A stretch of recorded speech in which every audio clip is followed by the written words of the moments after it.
Hi, everybody. Welcome to Coach's Playbook with Paul LaPolice, your home for elite Canadian Football League breakdown and analysis of this amazing and exciting game we play here in Canada. Today, with the start of training camp, I thought it'd be real special if we basically take you through what a player would have to do. First couple of days of practice, first couple of days of meetings. There's a lot of logistics that go on for players, coaches.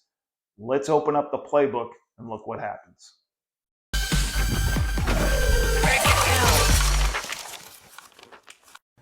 Let's look at the first day when the players really start training camp and then their first practice day. Let's go over that schedule. I've got one here from the 2022 season. As you can see, 6 and final version. You're going to do a couple versions of these.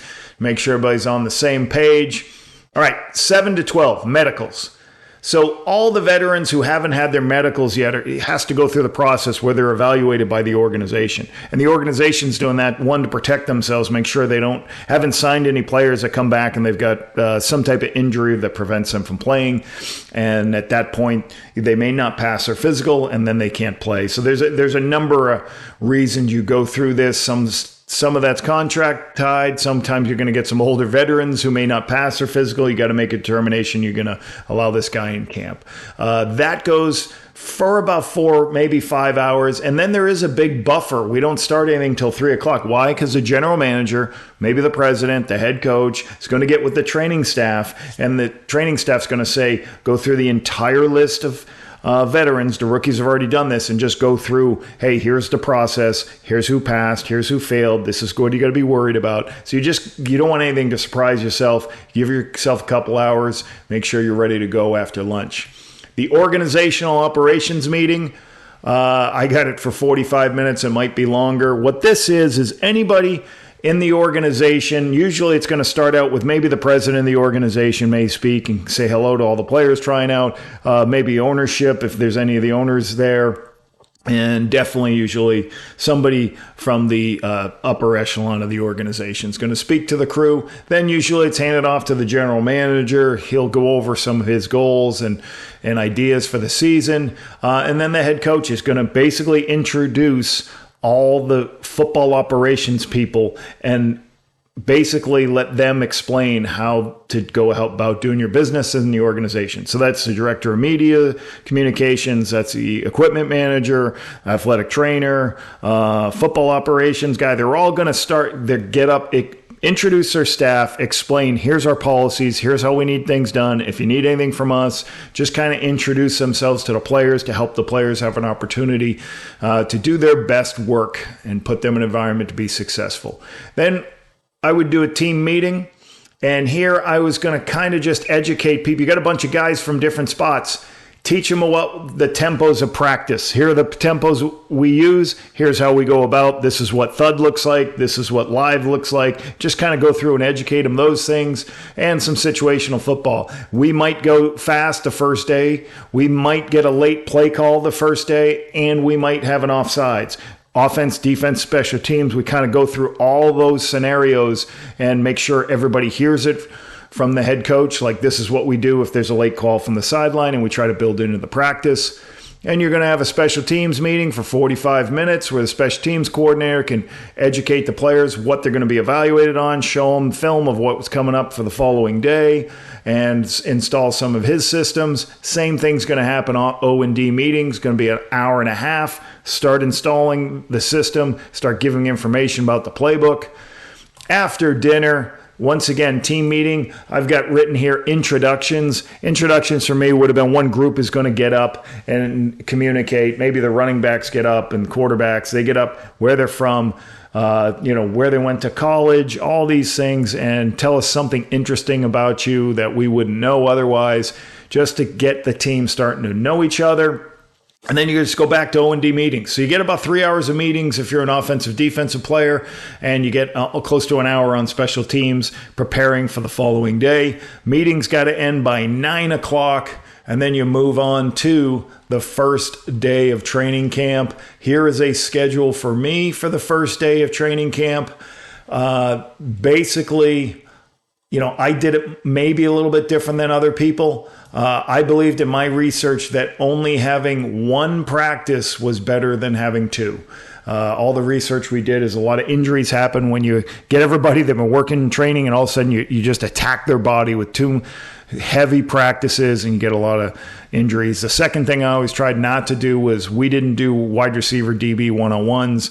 Just felt that guys are that's when all the injuries happen. A guy's really trying to run, he's trying to separate, and he's just body's not ready, and he pulls a muscle or he gets pulled by a defensive back. So we tried to stay away for the first couple of days of one-on-ones, and we started with a walkthrough. So the centers and quarterbacks came out, did some of the work they would do. You'd have a warm-up, and then we would do special teams coordinator 15 minutes to walk through, trying to teach, hey, we're going to walk this, and then we're going to do it full speed in the practice. Same thing on offense. We're going to use this 30-minute walkthrough on the field to basically have a meeting on the field and install something. Then we give them a little bit of time, and then they come back out. They'll have 20 minutes of individual where they'll get with their individual coaches and possibly work on anything they need that they're going to be in the following areas. There's always a field goal period for 5 minutes, and we steal some extra work time there if you're not on that field goal period. I always did the first day a group wide receivers. So group is anytime we want to get the O-line, D-line together, or if we had a point where we wanted people together. I like getting the DBs with the wideouts the first day, and I like to go through a catching progression on how to catch the football. How many times you see a defensive back right in position to get an interception, didn't catch the ball. So we started teaching those guys how to look the ball into their hands. Team run would mean you concentrate on your run game. You may do 3 play-action passes, but you're calling your runs. The defense is calling their 1st and 10 run defenses. Pressure would be blitzes.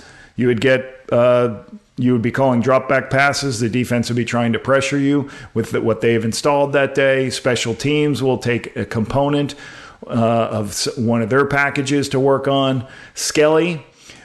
Skelly is basically the wide receivers, the offensive running backs, and the quarterbacks, and they go against the defensive backs and linebackers with no O-line, D-line. They're on their own. Another special teams period to work on, whether it be some of the drills we're going to work on early in camp. And then we have 20 plays a team. And if you see this red spot here, late call from the sideline and offsides, I'm going to make sure I build into practice that the defensive coaches call a play late and the offensive coaches, just so we can put our players in that situation so it's not foreign to them if it ever happens in a game. And then they're all up. This is how that's what they do on the field. And then after that, we give them a couple hours. They get treatment if they're injured. They get some lunch, and they're kind of off their feet till about 4 o'clock. So we try to get them away, give them a couple hours to go back in their room, relax. Coaches can dive into the film. Back to a special teams meeting. Normally, this first meeting, the coaches are going to watch what they just did in practice and educate the players the rights and the wrongs, what to do correctly. Same thing here. You got an hour and 10 minutes of the meeting to go ahead and watch all the practice film that you just did and get self-correction. Dinner for about an hour. We go back to a team meeting. What I call these Reds are situational football. I think it's important. We get the whole team together. Fumbles, last touch. Well, you got a bunch of players coming up from the United States that don't understand some of the rules of this Canadian Football League. So we're going to educate them. Hey, listen, when the ball is close to the sideline, you don't have to recover it like you do in the United States, in the NFL or college. You just have to tap it out. We want to speak to that in a meeting. We want to show a clip of that. And then the following day, we'll put them in a drill. We want to do that early to make sure everybody is on the same page. Same thing with an immediate recovery of a fumble, which is another quirky rule in our league. A whistle doesn't stop play. So you can recover a fumble when you hear a whistle, but it has to be immediate. And you go back to it. These evening meetings after the team meeting are usually install for the following day. So special teams has a 30-minute meeting going over what they're going to do the following day. And then once again, O&D for an hour and 15 minutes trying to get, here's what we're going to run tomorrow. Here it is in the playbook. Here it is drawn up. Here's us explaining it, and here's video of it. So there's multiple ways of teaching these players, and we're throwing a lot of information at them. We're just hoping that these young players can catch up to the veterans and create competition for training camp. But that's probably the first 2 days schedule. It's a pretty similar thing to what a lot of teams do in the Canadian Football League.